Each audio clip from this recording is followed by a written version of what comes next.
ঠিক বোঝা যাচ্ছে না যে কোটাটার কি সংস্কার চাচ্ছি নাকি বিলুপ্ত করে দিতে চাচ্ছি। ওভারনাইট কিন্তু কোনো সরকারের পক্ষে ইমপ্লিমেন্ট করা সম্ভব না। যেমন করে আদালতও বলছেন যে আমরা 1 মাস ফুল বেঞ্চে শুনানি করে আমরা রায়টা দিব। রাজপথে আমাদের কোমলমতি শিক্ষার্থীরা তারা আন্দোলন করছে। কি আন্দোলন করছে?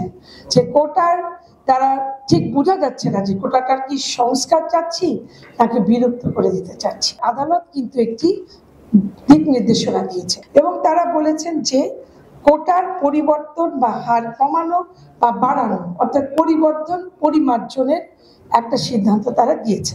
আর এইটা কিন্তু মানে ওভারনাইট কিন্তু কোনো সরকারের পক্ষেই ইমপ্লিমেন্ট করা সম্ভব না। যেমন করে আদালতও বলছেন যে আমরা 1 মাস ফুল বেঞ্চে শুনানি করে আমরা রায়টা দিব এবং এই কোটা বিষয়ক যেটা বলবেন এবং এভাবে সরকারকেও তারা কিন্তু চিন্তা করার একটা জায়গা দিয়েছে। তাদের কথা শোনার জন্য অনেকে আছেন। আদালতে প্রধান বিচারপতি পর্যন্ত বলে দিয়েছেন আমার দরজা খোলা, তোমরা চলে আসো, অর্থাৎ এখানে এসে কথা বলো।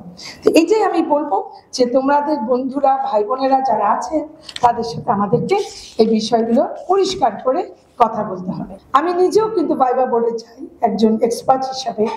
আমি দেখেছি যে 19 জন যে ভাইবা দিতে এসছে তার মধ্যে একজন মাত্র নারী ভাইবা দিতে এসছে। কিন্তু যখন কোটাটা ছিল তখন আমি অ্যাটলিস্ট 19 জনের মধ্যে 5 থেকে 6 জন নারী পেয়েছি। যখন কোটাটা ছিল তখন তাদের শতাংশ দেখাচ্ছে 26%। 26 থেকে আমি নেমে চলে আসছি কোথায়? 17-তে। তো সে তো আমি আমার নারী শিক্ষার্থীদেরকে বলবো, এটা তো শুধু তাদেরটা বলছি।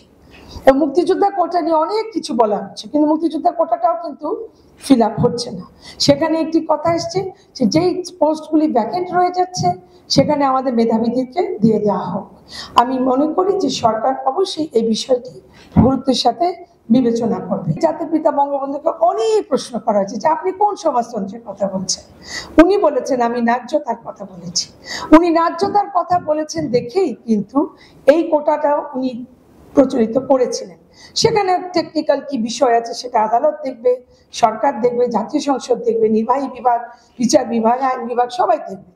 কিন্তু উনি ন্যায্যতা থেকে সরে দাঁড়ান। তাহলে বুঝতে হবে তোমাদেরকেই যে তোমরা সেই দেশেরই সন্তান যে দেশের মাননীয় আমাদের যিনি নেতা ছিলেন, যার নেতৃত্বে আমরা দেশটি পেয়েছি একটা সার্বভৌম দেশ হিসাবে, তার মধ্যে কি ধরনের ন্যায্যতার কাজ করতো। উনি সেই সমাজতন্ত্রে বিশ্বাস করেন, সেই জাস্টিস উনি দিতে চান, সেখানে কোনো ইনজাস্টিস নয়।